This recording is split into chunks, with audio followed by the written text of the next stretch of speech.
This podcast is produced by OnPod, a video content studio near you. Hi, everybody. Welcome back to the podcast. Today, we are here with the founder of Jen Shirley Coaching and Educational Services and author of The Good Stuff. Woohoo! Jen Shirley herself. Thank you so much for being here today. Thank you so much for having me to this gorgeous studio. Looking forward to our conversation today. Of course, you fit right in. You're beautiful in the vibe. Thank you. Could you start by sharing your story and what inspired you to become an advocate for parents of struggling learners and what brought you into this field in the first place? Well, a couple things. Let's replace the term advocate with advisor. So advisor and advocate can mean different things in the realm of coaching kids. So this opportunity for me started probably as far back as I was old enough to drive. That's how long I've been working with kids. It's a long time, by the way. Foundationally,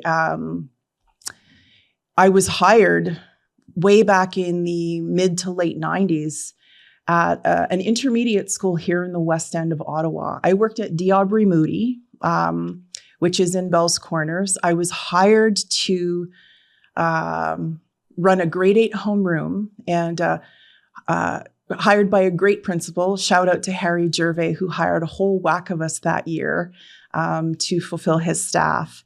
And here's really where things started to take shape for me. The class was comprised of 26 or 27 students. 19 or 20 of them were boys. There they were, grade 8 students. I'm a 25-year-old rookie right out of Teachers College who knows nothing about nothing. So needless to say, you had to figure it out and get up to speed quickly. Mm-hmm. So I always had the ability to build rapport with kids quickly and connect with kids quickly. I had no choice in that environment. So, and then lo and behold, a few years into that assignment, there was an opportunity that presented itself. Our vice principal took ill. Harry tapped me on the shoulder to assume the role of temporary VP, and temporary turned into several years, and I really never looked back. I always knew that I wouldn't stay in education forever. I have always had lots of other interests in other things. I come from an entrepreneurial family, so I was like, now it's time to see what could the second act look like. Mm-hmm. That makes sense. And I feel like jumping in to a class of 28 13-year-olds is almost like a crisis situation to start out in. You had to be on your toes. Yeah. You really found your footing quickly. Otherwise, that crew, they can tell if you've got it or if you're faking it. Oh, yeah. Yeah. That's what they do. They just test you all the time. I'm scared of teenagers. I really am. See, I'm the opposite. I'd rather have a class full of grade 8 kids than a class full of 4-year-olds. It's the 4-year-olds for me where I'm like sweaty. Oh, my goodness. Right. Yeah. Little sponge brains. But okay. Yeah. Anyway. Yeah.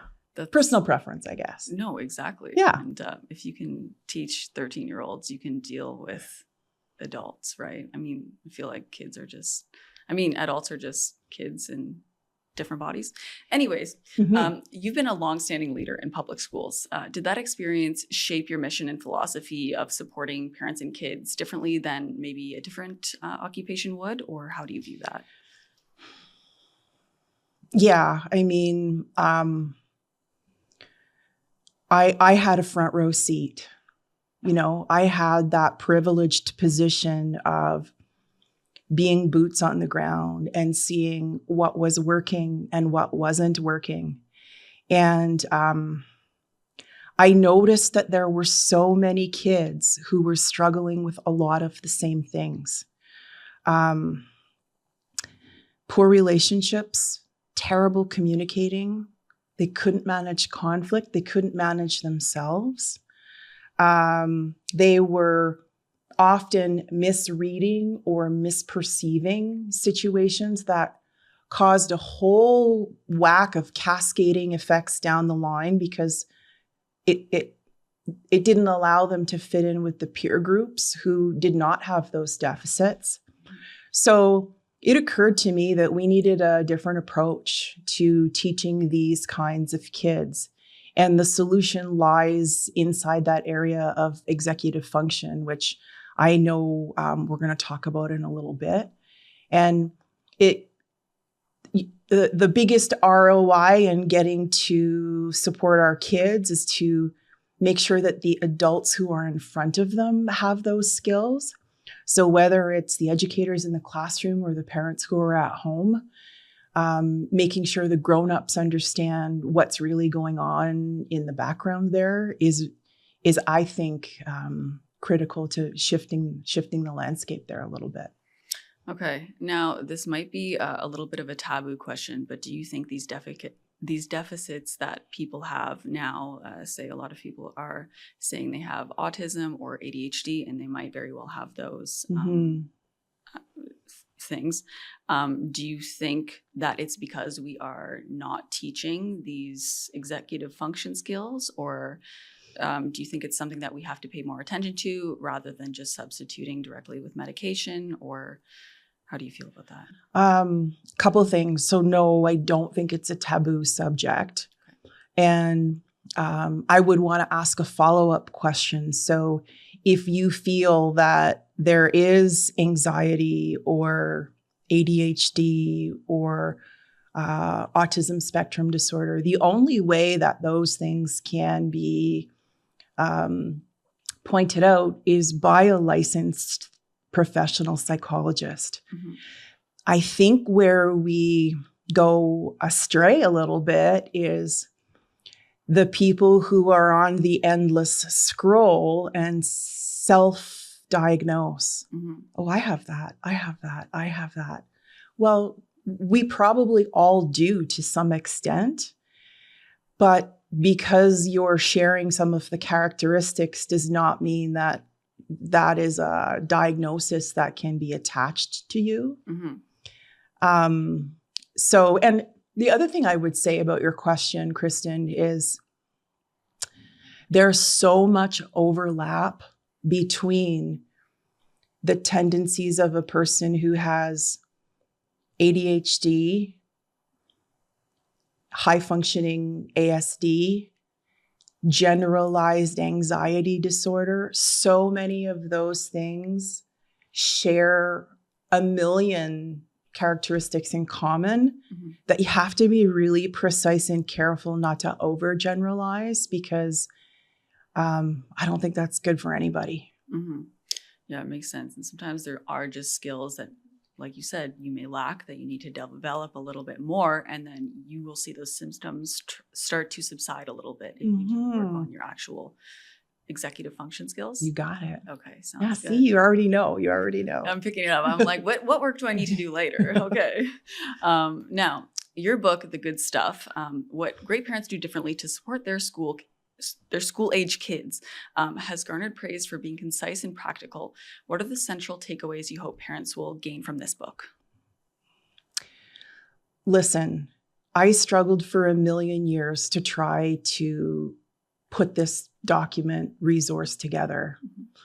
Mm-hmm. I knew I wanted it to be an easy read, short, concise, in simple language that people could throw in their glove compartment or the back of their car on their way to soccer practice and flip through without having to read the thing in sequence from front to back. Okay. So you'll see the layout of the book is designed in such a way that you can pop into chapter 27 without having to have read chapter 4 or 5 and all the way up through. But that's completely by design. Yeah. I wanted parents to be able to see that you don't need a massive intervention, mm-hmm. to make some gains with your kids. Small steps really stack up. And I also approached the book from the point of view of prevention.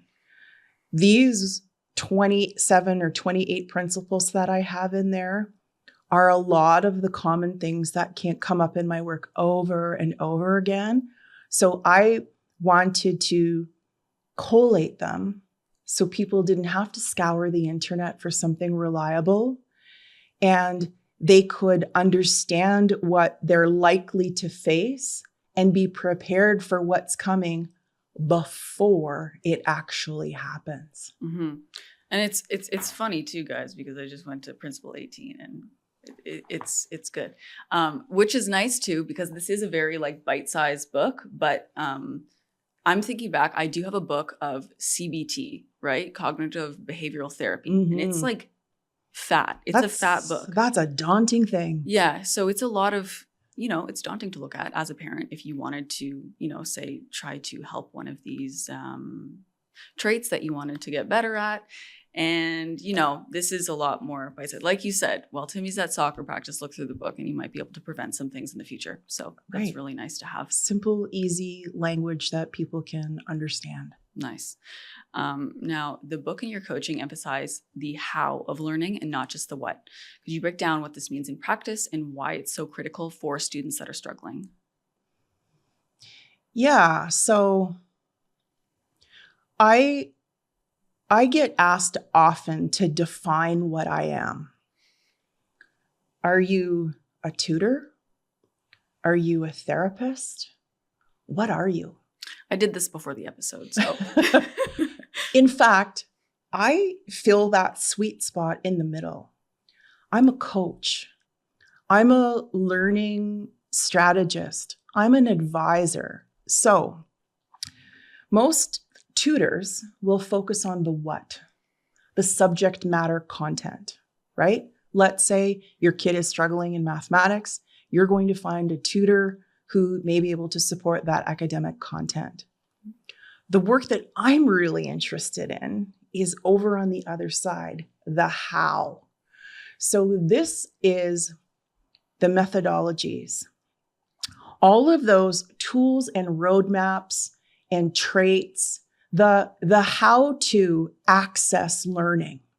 So if those foundational skills, Kristen, are not in place, in other words, if a student can't manage his behavior, if his behavior is so difficult and challenging that he's spending the majority of his mornings in the hallway outside the classroom because he's so dysregulated, how can that little person be ready to learn the concepts of mathematics? Mm-hmm. It's not happening. It's not happening. So the component of the how really based in the area of executive function. Executive function is an umbrella term making up around 11 or 12 skills. And here's the mistake. We, the adults, and we talked about this before we pressed record today. So many of us adults, we make the failed assumption that our kids have these skills on board to access academic learning. I can assure you, most of them, many of them do not. Mm-hmm. So my work, back to your question about the how, I explicitly teach that component of how to access the learning. So let me give a really everyday example of daily life. Mom and dad are asking their 11-year-old son to tidy his bedroom. Let me tell you how much tension and conflict that this can sometimes cause at home, right? Yeah, it takes longer than cleaning the actual room. Yeah. In order for an 11-year-old student to actually get into the nuts and bolts of tidying his room, we're looking at 4 huge executive function skills that he needs in order to be able to enter into this activity that mom and dad are putting pressure on him to do. So he needs to have good task initiation. He's got to be able to get the thing started. He needs to be have proficient skills in organizing. What goes where? What belongs? What doesn't? He needs to be able to understand time and manage his time. He needs to be able to have the sustained attention to stick with the task of cleaning his room. Maybe it's going to take 15 or 17 minutes. We presume that the kiddos have those 4 skills I just outlined for us built in and on board, and they do not. So in order to tackle those deficits, those skills need to be explicitly taught, modeled, and practiced. And that's really what separates my work from the work of others, is that is really what we work on. This is great, because I think this goes back to why I asked that question about ADHD, because it sounds like it would be very easy to say, oh, this child can't clean their room. They probably have ADHD because they can't perform these 4 functions. But in reality, like you said, they have to be modeled and practiced. So it's something that everybody has to work on. And if they have no idea how to even begin or enter into the task, there's no way that we can expect them to have stamina or be successful to do that. There's just no way. This is great too, because everybody says that in a classroom, like everybody learns differently. And nobody says how people learn differently. Sure, there are different learning styles, I guess, that you could outline briefly, but this is actually the baseline of like, this is step 1 to figure out the learning style that we might be able to. Yeah, I think it's really overlooked. Yeah. For sure. Now, for parents facing resistance or outright school hatred from their kids, what's often happening beneath the surface, and how do parents start to untangle this? Ooh, this is an ugly one, but it's very common. So resistance to school, which leads to refusal, is becoming a lot more common than what we'd like to see. And here's how I like to frame this challenge. When kids start to push back or not start to enjoy school, usually it's due to one of 3 broad categories.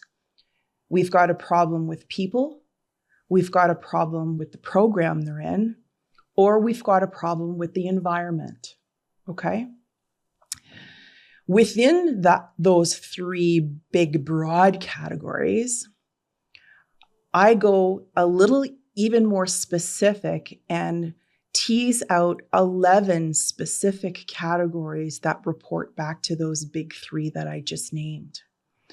So our kiddos are carrying a whole variety of different types of stress.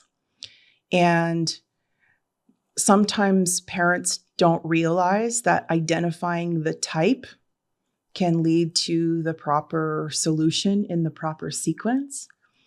So one of the hugest examples that I like to give, 5 big domains of stress: biological, emotional, cognitive, social, and prosocial. I'm not going to get into all of that now because that's a whole other video recording on its own. But the category I do want to highlight is the category of prosocial stress. Most parents glaze over, like, Jen, what the heck is that? Here it is. Prosocial stress is when a student or a child carries stress of a loved one or of another as their own. Here's an example. Let's say that you are 6 years old. That would put you as a grade 1 student. Let's say that on the block, your buddy who lives next door, his dog died. How do you think that impacts a 6-year-old little person? Well, their friend is acting different, and this dog that they probably knew as well has passed away, and then they don't know how to feel, right? That's it. So he's upset for his buddy. This is a new complex emotion for a 6-year-old little person. very difficult to navigate. And of course, if you're 6, you can't put this into words, right? Oh, yeah. You cannot articulate what's really going on here. So it's the same thing as if, let's go to a grade 7 to 10 example. You make the varsity team and your friend doesn't. You got chosen as the lead in a performance that your friend really wanted, or vice versa. Your girlfriend just got dumped out of the blue. So those, a grandparent who passes away, those life events where that indirect stress that people own as theirs, huge example of pro-social stress. And that causes a lot of anxiety for kids who maybe are not so comfortable socially in a school setting anyway. So that's one example that can really lead them to starting to resist and push back about going to school. They're like, I don't want to go because I don't know what's going to happen. And I have no idea how to deal with that. Yeah, how do you react to that? You know, that's crazy. Even I don't know how to react to that sometimes. So it's, yeah. Many of us don't have all of those answers, right? So that's a tough time too, because sometimes like that age, like sometimes you're like, oh, they're just going through a hard time. They're just going through puberty. They're just going through that. Like there is a lot of different social dynamics that come up at that age too, that could be explained by pro-social stress. Yeah, pro-social. Yeah. So I think that's something that shouldn't be discounted. I think that's very... I think it's, in my view, it's the least known category of stress because we dismiss it, right? We don't really understand what it means. Because it's not really about us, but it is in a way. Correct. Yeah. Okay, that makes sense. Yeah. Now, tell us about your mini course, From Resistance to Resilience. What transformation can parents expect from participating? First, let me say this. I'm not crazy about the title I chose for this course. So the wheels are turning about what could I call it so that people understand it more clearly? It's a little bit more punchy and to the point. So I'm like, anyway, I'm open to suggestions. If folks participate here, I would walk them through what it takes to have a mindset shift for a lot of the things that many of our kids are struggling with. Here's exactly what I mean by that. Kids that have low resiliency see the world from a very different lens compared to kids that have high resiliency. Specifically, low resilient kids, they think that the world happens to them, that they have very little control of their environment. The outcomes are due to luck and chance. Kids with high resiliency see it from the other side. They feel that they have full control over the outcome of their behaviors and their decisions. They do not think that the world happens to them. They know that with their choices, they can create their own path and work on the things that they really want. Mm-hmm. So that's a mindset shift right there out of the gate. Number 2, I illustrate through parents in that course what the most common traits are of kids that have low resiliency. Once you start to see like, oh, I never knew that that was connected to low resiliency. What do we do about it? Okay. Now we're getting somewhere. Yeah, now we know where to start. You know, let's keep the main thing here, you know? And then I offer through each one of those sections, some guiding questions about helping them to pinpoint what exactly of those things that they should be tackling. A fast overview, if you will, of combating low resiliency, kids need connection, they need autonomy, and they need competence. If kids don't experience most of those things some of the time, we're really going to be banging our head against the wall, right? They need to feel that they're capable in one big area. Daniel Pink will say where they have mastery, right? Okay, yeah. They've got to have something that's theirs that they are just knocking it out of the park, you know, and like, here, let me show you how to do that, you know? And then the autonomy component is a little bit of being in control of some of the time and decision making. Another key indicator of shifting the mindset there between low and high resiliency. So it does sound like sometimes if you do have low resiliency, it might come back to the parents at that point, because as a parent, like, you have to be able to give your kids the platform to be able to trial and error, fail, and then succeed after that. And then you have to be able to show them that they can be competent in some things, because competency, does it stem from confidence or? It definitely does. Okay. So self-confidence in oneself, that high self-esteem, high worth, absolutely linked to kiddos who experience higher levels of resiliency. Parents who, just an example off the top of my head, parents who model negative self-talk a lot. Oh, damn it, I'm never going to get the job. That didn't go well. I'm late for work again. You didn't do this again, right? That derogatory tone, the negativity. Think of the speech bubble. That's what your kid is hearing or experiencing. If we're modeling the 180 of that, imagine the difference that would make. Like, oh, okay, so I'm running a few minutes late. Tomorrow morning, I got to get up 15 minutes earlier. You know, how you position that and how you model it, game changer for some of our little people. Yeah, you're really showing the outcome. It's like, if I did this, then this will happen. And then, you know, as you're driving them to drop off, since we left earlier, we're here earlier. And now, you know, you're in control of your reality and your actions. So, no, that's good, right? Bingo. Okay, that's a good place to start then. Bingo. Nice. What does your one-on-one coaching look like? And which parents see the best results from working with you? Now, I guess that everybody's different. So I'll let you answer that question or ask for clarification if you can. Yeah. My approach with every family is tailored and different.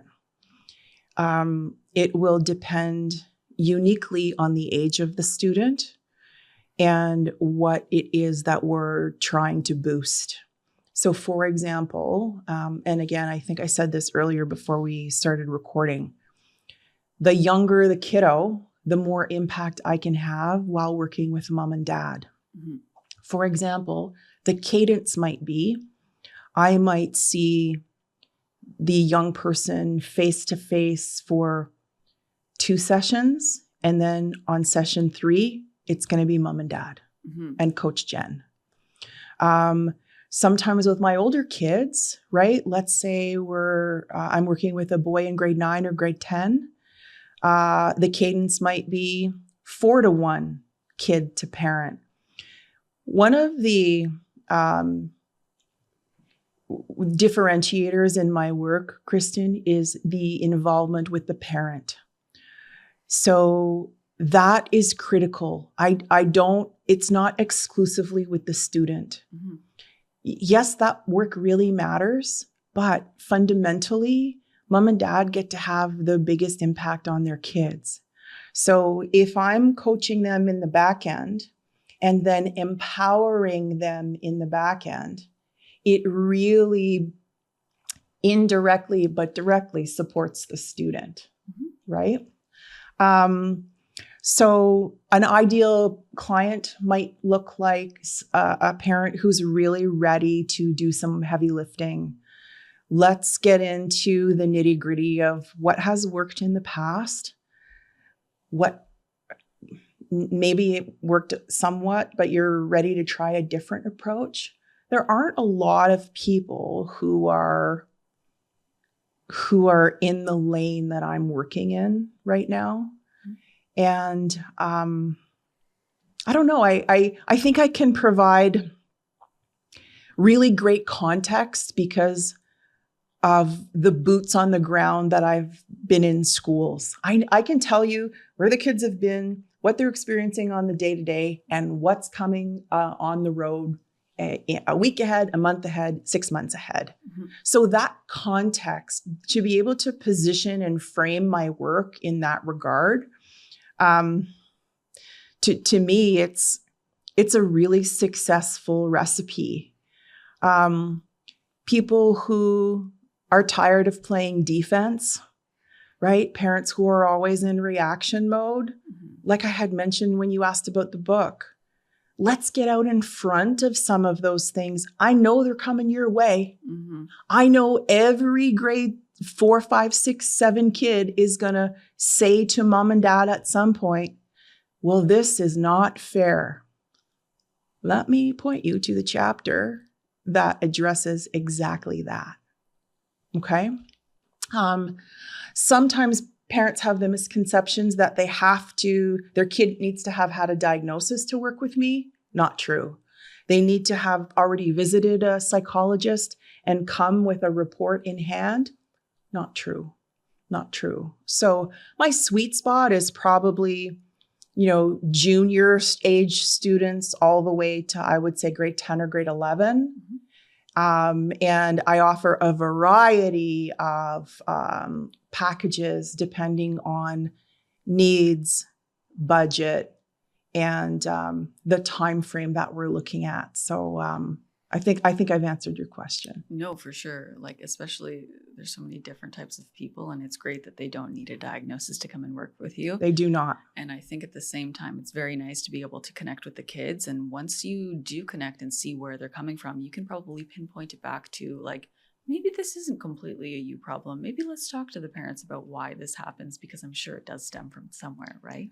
There's a difference between nature and nurture, and you're probably the prime person that figures that out. Mm-hmm.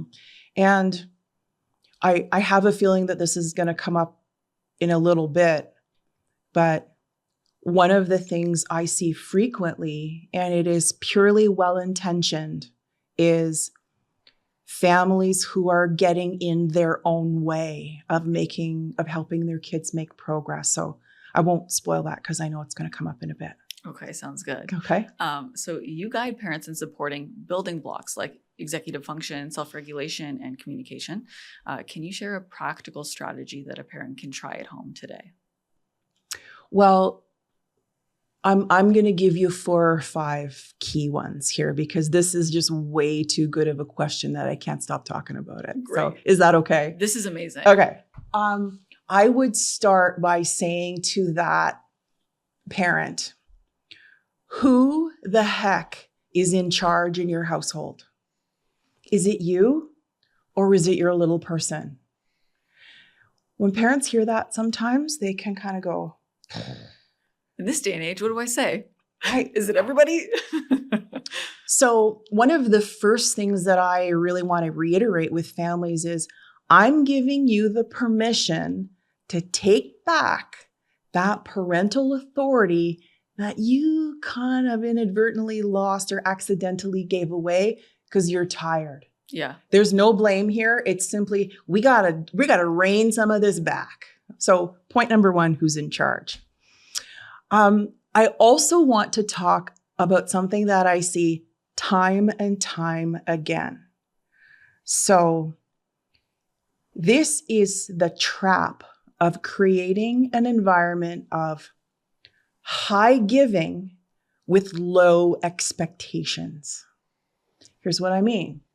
So if your kid has the latest Nikes, the fanciest iPhone, $500 Bose over-ear headphones, and you have gifted and given all of this with no reciprocal plan in return, you're asking for it. Mm-hmm. That is a trap It is a mistake. And I see it all the time. Okay. You alluded to this in the last question you asked me. With your child or for your child? The preposition matters. So when you're trying to support, are you doing the work for them or are you doing the work with them alongside them? Those two things are wildly different.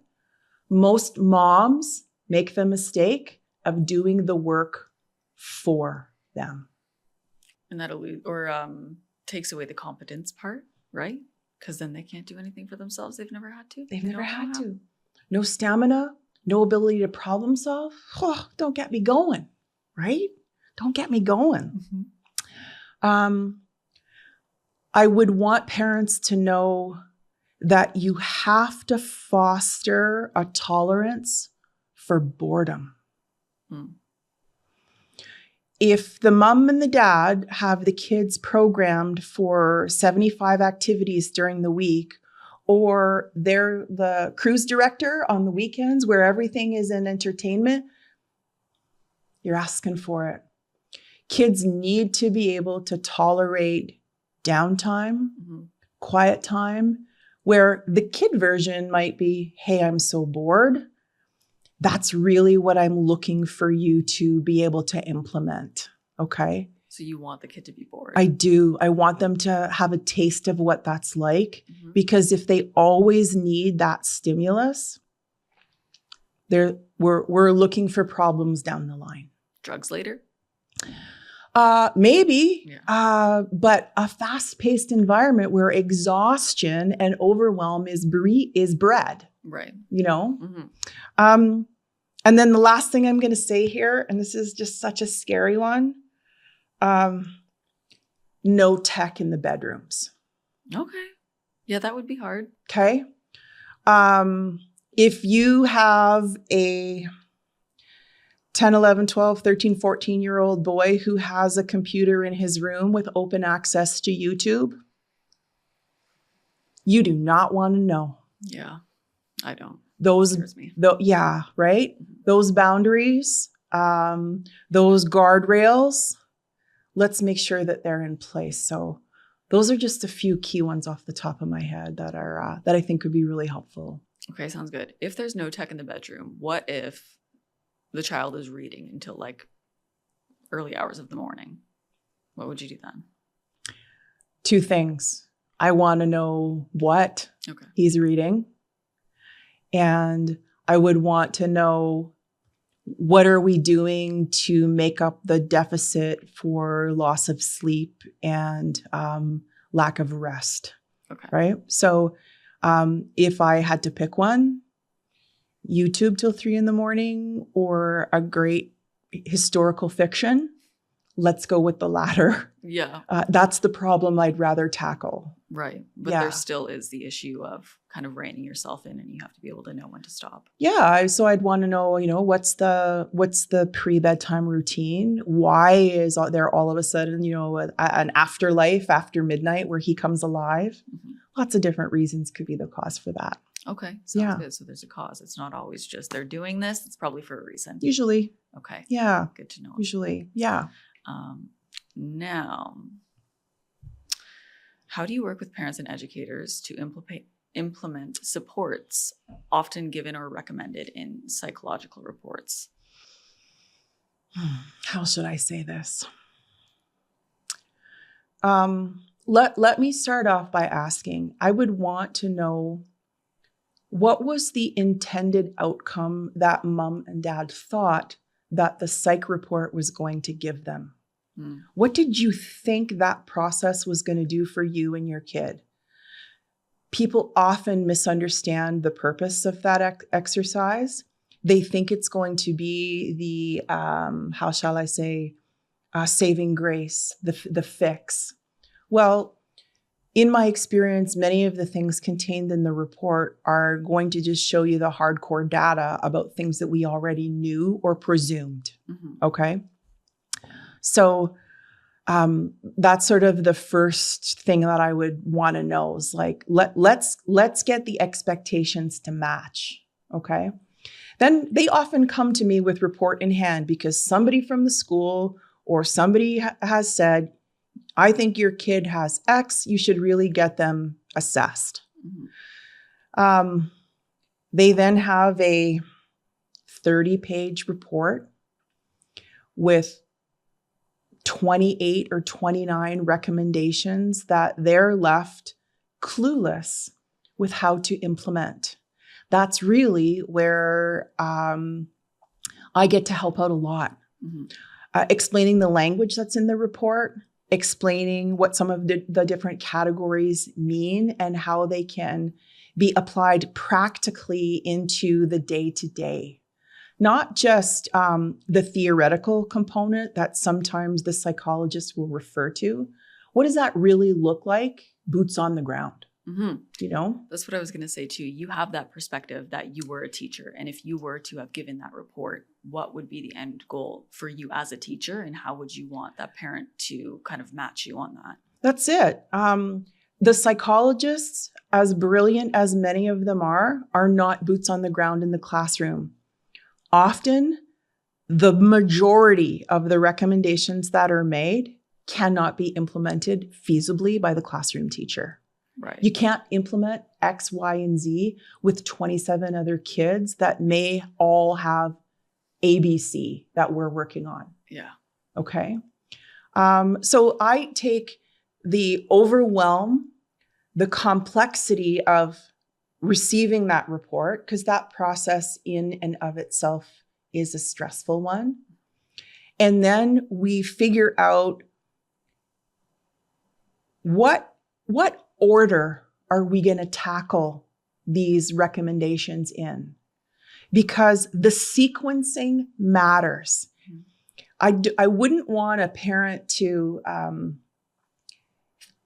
try to implement all of the recommendations all at the same time, all at once. It's not possible, right? So by really going through sort of line by line and starting with the things that matter the most at that given time, that's kind of really where we start.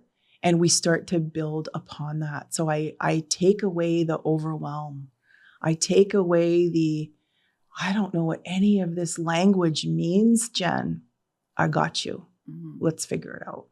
And you also know where to start too. If this is your end goal, then you know that you need to be able to complete X, Y, Z to then go to that ABC and then on, right? Mm-hmm. And I also know what works and what doesn't. Sometimes there are these generic recommendations that go in a report because it's coming from a drop-down menu that goes in every recommendation section of the psych report. Mm-hmm. Now, it depends on who's writing the report. Not all clinicians or physicians are the same. I want to preface that. Mm-hmm. But the generalities, and there's so much access to information, where does a parent even begin to program this thing or figure it out for their family? Mm-hmm. Right? So I sort of become that guide. Here's the compass. Here's the roadmap. Let's get to it. Yeah, it would be so easy to Google something and then see something that you would want it to be and then try to implement that and have everything fall through. And then you're working a million miles in the wrong direction and then frustration ensues and you're on the road to nowhere. Yeah, getting ready to give up again. That's it. Yeah. Yeah. Now, in addition to coaching parents, you sometimes mentor new principals and serve as a substitute principal. How do these leadership roles inform the way that you support families? I love this question. So my work as a substitute principal or as an occasional principal happens in the the public board here in town.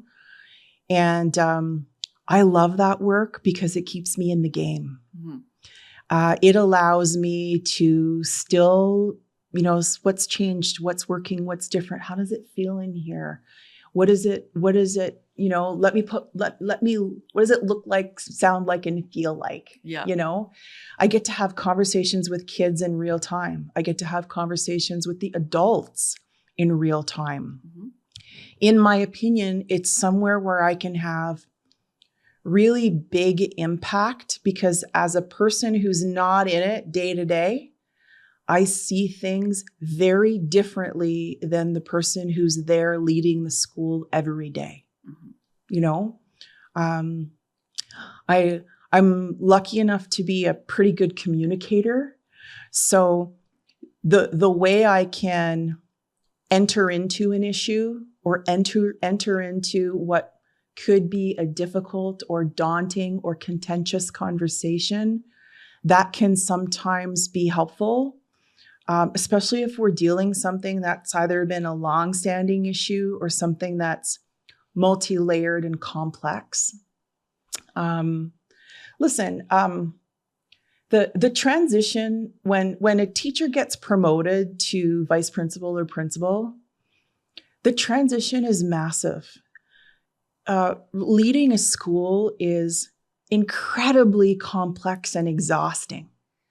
And in my view, the training, the opportunity for professional development on the people side, on the operational side, the strategy side, I think the training's terrible. So, you know, my opportunity, my involvement where I'm coaching and advising some of my colleagues who are new to the role, they just found out what school they're going to be placed in. They've had 35 seconds to process what has happened. And now they're in the hot seat running a school in Stittsville of 750 students with no context. Yeah, that's like teachers, parents, children, all in one that you have to deal with all the time. That's it. And the workflow in admin, the workflow in the classroom are not remotely the same. They're not the same for 1 second. So that's sometimes a misconception that folks make. We're like, oh, maybe I'd like to try my hat at being a vice principal or a principal. No problem. Great teachers don't always make great admin, because the skill set you need for A versus B, not the same. It reminds me of something similar to like a CEO, what they would have to do. Exactly. Yeah. Exactly. It's a huge burden. You know, if you can't manage people, if you are not emotionally resilient, if you cannot manage the politics, if you are a crappy communicator, if you can't manage yourself in terms of you see something in the minute, the tendency is to enter into that for a fix. No, you need to be able to have the discipline to, I notice it, I'm going to park it because now isn't the time. Let's set the strategy about how to go about that. Yeah. Not remotely the same from classroom to leadership. Absolutely. Okay, this is what I want to know.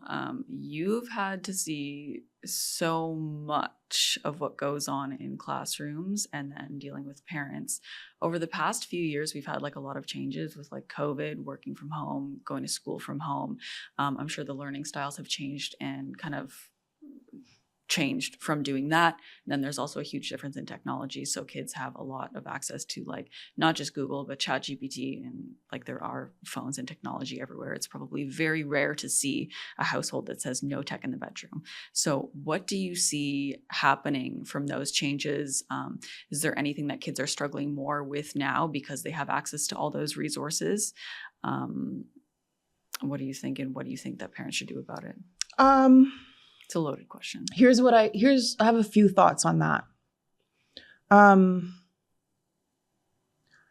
Let's go back to 2013, 2014. Okay. This was really before smartphones were as prevalent and common and necessary as they are today. I remember I was principal at W. Erskine Johnson Public School at the time in Canada, and we were taking 2 coach busloads of kids to Toronto for 3 nights, overnight in a hotel, okay? Wonderland, Museum of Science and Tech, a show, and we were going to be performing at the Royal Conservatory at Wonderland. These were music kids. Yeah.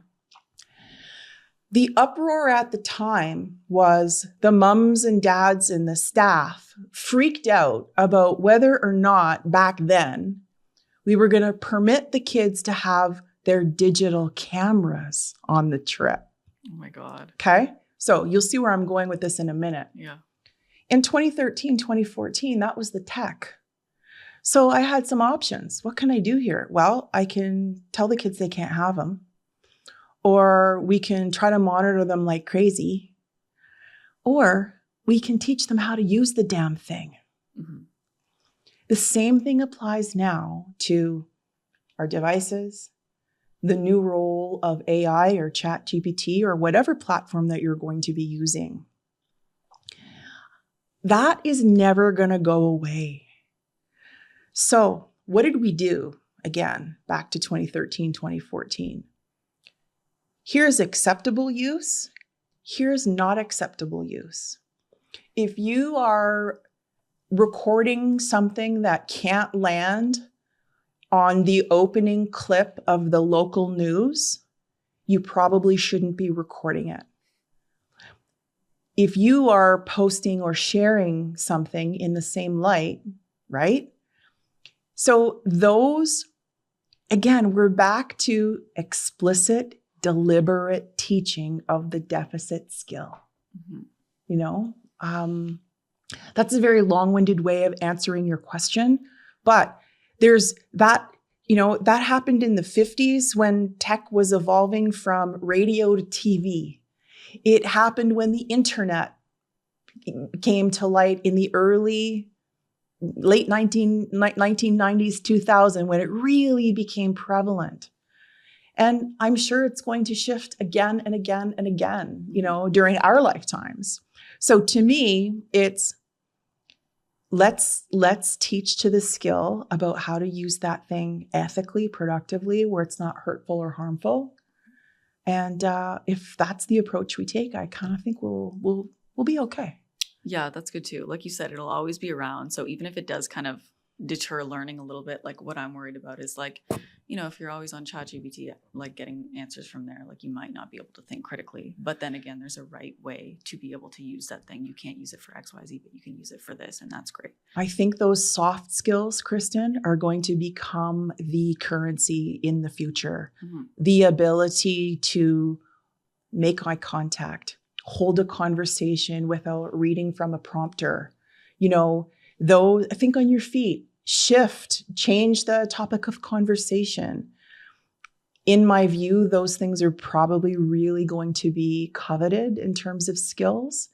So I'm really excited about that component with the work that I do, because, you know, that comes to light in my work with kids and adults a lot. Yeah, it's almost like research. It's like ongoing research that you get to see. I do, yeah. Super neat. Now, are there common misconceptions among educators and parents that are about learning difficulties or behavioral challenges that you wish that you could dispel? How much time do you have? Yeah. Okay, so let me cut to the chase on this one. I would want people to know and understand that kids who have LDs who have learning disabilities or difficulties, they're not lazy. Those children are not bright. They are bright. Mm-hmm. I would want them to know that we are trying to ask many of our kids to function in a very outdated, antiquated education model that thrived many, many, many decades ago. If you look at that thing, it hasn't really shifted or evolved very much. A little bit, sure. So in my view, it's up to the grown-ups. It's my job to do the work to figure out the how for that tricky and challenging kid that is in front of me. That takes curiosity. It takes humility, because they will make you look like an idiot. And you got to be able to go like, oh, that really didn't work out very well, did it? I won't do that tomorrow. Let me try something new. So humility, intentionality, and the ability to connect with the kid, figure out their love language. What do they love, right? What jazzes them up when they're not in school? Small things like paying attention, yeah, for sure, go a long way. It's my job to find out the name of my kids' dogs, right? Did they lose a tooth the night before? You're darn right I'm going to make a comment about that. Those small things matter a ton, So RLD kids they're very bright. They just need another pathway, another roadmap that is really not conventional. And I think they're at a deficit right now where we're trying to fit them in with an outdated, antiquated system. Absolutely. Like education systems are always dealing with pay cuts, and teachers are always, they're overworked and underpaid. And then how could you really expect someone dealing with that many children to be able to zone in and make sure you remember that lost tooth? So what you're doing is so valuable and amazing. Now, is there anything else you'd like to leave with parents who might be feeling overwhelmed right now? Yeah, I don't wait. Yeah. Right? Intervene quickly would be my recommendation, because if you think it's just a phase, or if it's boys being boys, if you really think that there's something that you're noticing, notice the pattern, look for the pattern, and then really try to ID the root cause of that. Don't blanket statement. I think that's a mistake that people make, is it's too generalized. The specificity here of figuring out who, what, when, where, it's going to matter a lot. And do you have any advice for parents that are afraid to be bad parents, so they don't want to actually look inward to make those changes? Yeah, I would say, okay, how's the current situation working for you? Yeah. It sucks? Great. Now I'm going to teach you that you can still put boundaries in place without having to be a person that screams and shouts and yells and is way up here all the time. That ability to regulate themselves, I would want them to know that it's really doable, but you have to have some coaching on the front end, because in the minute when the situation's coming at you and your kid's at the island table and you're trying to get out the door to soccer practice, then is not the time, And like I said at the very beginning of our episode today, who's in charge? Kids need that supervision and the yes, no. I really want parents to exercise their authority and take some of that back without being, you don't need to be jerky jerk. You don't, Yeah. Just because you're frustrated doesn't mean you have to. Yeah. Fair enough. Yeah. Okay. Is there any one person that has changed your life, perspective, or direction? Ooh.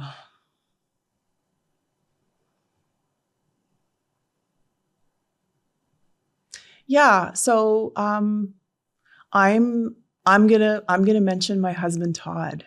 Here's why I'm bringing him into this question. You'll see in the front end of the book, I dedicate that to him. He encouraged me, along with another business coach. Shout out to Lisa Larder, who's a tremendous, inspiring woman. Between those two together, I think they kind of ganged up on me, if I'm honest with you. They were like, Jen Shirley, when are you going to write the book? When are you going to actually launch your business? When are you going to create the newsletter, build the website, accept the invitation for the podcast, get up and speak on a public stage like I had the opportunity to do this past summer? If it weren't for Todd, a lot of those things I think would have been like, oh yeah, you know. So he's really got a different way of looking. He's an entrepreneur. He knows nothing about kids, let me tell you. He is not an educator. He is not a person who has a lot of contact with young children. So this world is very foreign to him. But the idea of having an impact for people, he's been a good one. Mm-hmm. Yeah. It's so nice to have that support for you so that you can also provide that support for others. Absolutely. Nice. Yeah. Full circle, right? Full circle. Yeah. Absolutely. Well, thank you so much for coming on today. I'm so excited to read the good stuff because I think there's going to be valuable stuff that even I can take away from it. I'm sure everyone can, even if you don't have kids. So I highly appreciate that. And I appreciate you. Thanks for having me. It's been a blast.